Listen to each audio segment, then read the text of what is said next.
Я сильно испугалась, что ее что-то потащило на глубину. Всем привет, дорогие друзья, меня как всегда зовут Ната и добро пожаловать в новое видео. Сегодня, как и каждое воскресенье, я подобрала для вас интересную страшную историю из реальной жизни. А если вы хотите, чтобы я рассказала вашу историю в одном из своих видео, то, пожалуйста, пишите мне ее в комментариях под этим видео, мне в директе Инстаграма, либо хоть мне в Телеграм-канале. И вообще можете зачекать вот мой Инстаграм, там вроде много всяких интересных сторис и постов. Также напоминаю, что все истории я рассказываю от первого лица, несмотря на то, что не все они произошли со мной. А перед тем, как начать, я также хочу узнать, какие еще видео были бы вам интересны. Пожалуйста, напишите в комментариях, что вы хотели бы видеть помимо страшных историй. Что ж, а мы приступаем к истории. Как-то раз мы с моим парнем и его семьей отправились в небольшое путешествие. Я очень нервничала, ведь это был первый раз, когда я знакомилась с семьей своего парня. Мне тогда было где-то лет 18. По неопытности я не только сильно переживала, но и хотела, конечно же, произвести самое лучшее впечатление. К сожалению, эта вся поездка произошла очень странно и чудом не закончилась трагично. Я, мой парень Кирилл, его родители и его младшая сестра Лена договорились поехать за 400 километров от дома. Родители Кирилла сняли домик неподалеку от озера, среди красивой природы. На дворе август, жаркое окончание лета. В назначенный день меня с утреца забрали родители Кирилла на машине. И у меня изначально было очень странное предчувствие, будто бы что-то обязательно пойдет не так. Но в машине была такая приятная атмосфера, и родители Кирилла оказались очень добрыми, милыми, так что я почти перестала стрессовать. Ехали мы как-то дольше, чем я ожидала. Частенько останавливались на всяких заправках у шоссе, ведь сестренку Кирилла укачивала на одной из заправок, которая была уже неподалеку от нашего дома. Была тоже очень странная атмосфера. Не знаю, как объяснить, но с местными людьми было что-то не так. Продавец выглядел очень бледным и уставшим, будто бы он вообще никогда не спит. И разговаривал он тоже очень стрёмно, будто бы не открывая рта. Моя тревога вернулась. Мы как раз покупали попить воды для Лены. На кассе продавец спросил отца Кирилла, куда мы едем. Он сказал, что вот в ту местность, что мы там сняли дом. И после этих слов лицо продавца изменилось. Затем продавец сказал, что он сочувствует нам. Отец Кири сразу же спросил, почему это.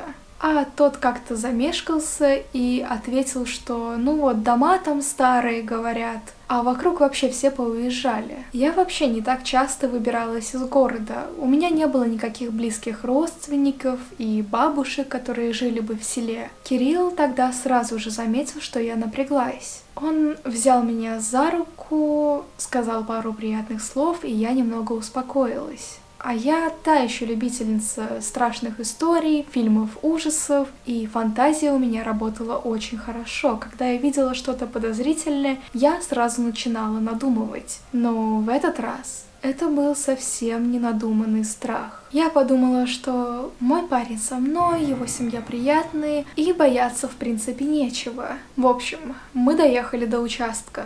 И что сказать? Продавец не врал. Видимо, отец Кирилла не очень разбирался, когда снимал этот дом, и заранее не посмотрел на отзывы других арендаторов. И самое главное, что его отец никак не мог вспомнить, где именно он нашел этот дом и как он его снял. Этому явно есть какое-то логическое объяснение, ведь его отец очень много работал и часто снимал жилье в разных местах, потому что путешествовал по работе. Но, тем не менее, это было очень странно. Увидя этот участок, мы все поняли, что картинки не совсем соответствуют реальности. Калитка на входе была старой и расшатанной, как и бедный деревянный забор со слезшей краской. Все было очень заросшее плющом. На входе было очень много высокой травы и крапивы. Но дальше на участке были и скошенные места. В целом это было что-то на грани аутентичного загородного домика и просто заброшенного дома с неубранным участком. Сам же дом был действительно очень старым, деревянным, со скрипящей лестницей на входе. Чтобы зайти в дом, надо было по ней подняться, а там на крыльце была небольшая терраса. Ключи очень банально лежали в вазоне с цветком, причем довольно на видном месте. Двери открывались очень туго. Внутри все тоже было очень старенькое. Классические прозрачные занавески с узором, обои с цветами, круглый стол со скатертью и старенький диван с креслами. На самом деле, несмотря на то, что многие вещи были слегка обшарпанными, в целом выглядело все не так плохо. Но у этого дома был очень стрёмный вайб. Он был весьма большим, 2 этажа и чердак. На втором этаже вроде как было 2 комнаты, на первом 1, плюс гостиная с кухней и 1 душевая комната с туалетом, которая была позднее пристроена. Дом явно немного улучшали, как, например, сделали эту пристройку с душем и туалетом. И интересно, что остальной дизайн интерьера никак не затронули. Мы пошли с Кириллом на 2 этаж смотреть нашу комнату. Зайдя в нее, я сразу же решила открыть окна. Ведь в комнате стоял такой затхлый запах. Пахло прям старыми обоями и каким-то картоном. И как только я открыла окно, на совсем маленький подоконник вдруг свалился птенец. И я не знаю, что это было за птица, просто маленький черный птенец. Он почти сразу умер. Я закричала на весь дом, а потом заплакала. Очень жалко все-таки было этого птенца, да и я сильно испугалась. Конечно, неловко было перед всеми так рыдать. Мы отнесли птенца во двор и похоронили. Странно то, что ближайшее дерево было не совсем рядом с домом. Мне было не очень понятно, откуда упал этот птенец и почему. Это было очень крипово. Было решено, что мы с Кирей будем жить в одной комнате на 2 этаже, а в соседней комнате будет Лена. Ей, к слову, было где-то лет 12, может 14. А родители будут в отдельной комнате на 1 этаже. Я все еще была в потрясении из-за бедной птички. Но меня позвали на озеро.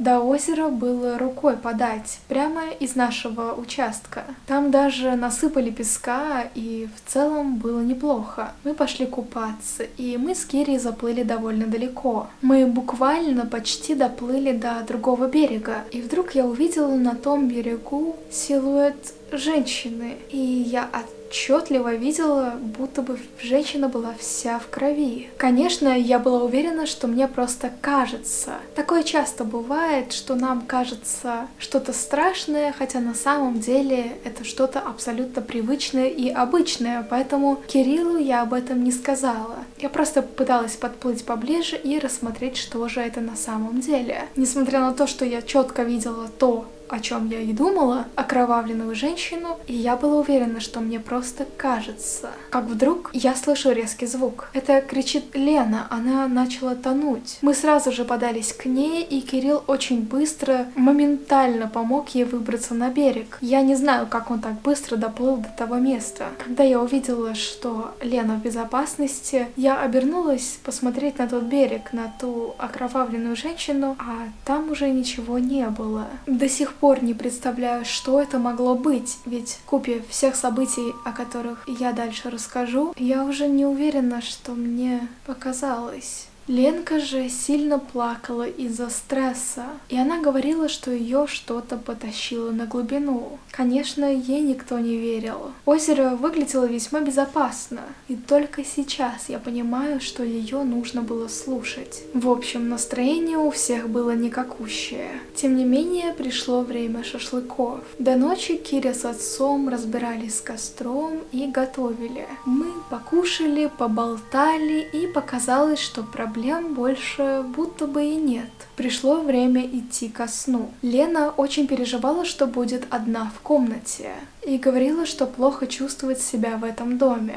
Родители ее успокоили и убедили, что все будет ок. И, конечно же, я хотела быть в комнате только с Кириллом, без его сестры. Но при этом мне было ее немного жалко. Мы пошли в комнату и легли в кровать. Еще долго мы с парнем что-то шептались, как вдруг я слышу звуки с соседней комнаты, будто Лена с кем-то разговаривает. Сложно было четко разобрать, что именно она говорит, но она будто бы говорила, что скоро уйдет, и просила ее не трогать. Киря сказал, что она часто говорит во сне и что в этом нет ничего такого. Мне было не по себе, и настроение было опять испорчено. Я говорила Кириллу, что надо пойти проверить, как у нее дела. Но потом звуки ненадолго утихли. Затем опять я не могла уснуть. Потом произошел странный резкий звук, как будто что-то тяжелое упало. Киря тоже сразу же проснулся, и мы побежали в комнату к Лене, а ее там не было. Побежали на первый этаж, родители тоже проснулись. Мы в суматохе начали искать Лену, обсуждать, кто ее видел. Может быть, она где-то на первом этаже спряталась. И тут начала происходить совсем нереальная дичь, которой я до сих пор не знаю объяснения. Я не знаю, кто, почему и зачем это делал. Нам кто-то резко начал стучать во входную дверь. Стучать так, как будто пытается ее выломать. Даже папа Кири немного испугался. Он был в хорошей физической форме, но на его лице было видно конфуз. Затем он схватил что-то тяжелое и нож, первое, что попалось под руку, и пошел открывать дверь. Дверь открывалась также очень туго. Открыв дверь, он не увидел ничего, там ничего не было на крыльце. Хотя секунду назад мы слышали звуки. Посветив фонариком, он также ничего не заметил. Потом я в другом окне, что находилось на кухне, вдруг увидела какой-то белый силуэт у озера. Не сразу сообразив, я сказала всем остальным. Мы побежали туда, я даже обувь не успела надеть. Это была Леночка. Она заходила в озеро и уже стояла в нем по колено, в пижаме и в слезах, и выглядела совсем неадекватной, будто бы была не в себе. Скорее всего, она лунатила. Оказалось, она спрыгнула из окна второго этажа и пошла на озеро. Она ничего не понимала и, пробудившись, сразу же зарыдала. Чудом она вообще не пострадала, на ней не было ни царапинки, ни ушиба, она ничего не сломала. Может, это, конечно, потому что она упала на густую траву. В ту ночь я не смогла уснуть. Лена пошла в комнату с родителями. На следующий день мы уехали. Правда, перед тем, как уехать, произошло кое-что еще странное. На крыльце с утра мы увидели много черных крыс. Черных, как смола. И они кушали труп такого же маленького птенца. Мы больше не вместе с Кириллом по другой причине, но в хороших отношениях. И ни я, ни он, ни его семья не любим вспоминать про тот день. Мы всего лишь раз обсуждали как-то это после всего произошедшего, и все согласились, что было там что-то очень странное, что-то ненормальное. И самое удивительное, что отец Кирилла так и не нашел, где он нашел этот дом, на каком сайте. Он не смог найти номер владельца, абсолютно никакой информации. Я рада, что все закончилось хорошо, но хотелось бы забыть вообще всю ту ситуацию и никогда больше туда не возвращаться. Такая вот история, дорогие друзья, очень необычная, очень странная. Главное, что все закончилось хорошо и никто не пострадал. Пишите в комментарии, что думаете по этому поводу, что это могло бы быть. Ставьте лайк, если вам понравилось это видео, подписывайтесь на канал, если вы здесь впервые, заходите в мой инстаграм, телеграм. Мы с вами увидимся совсем скоро. Пока-пока!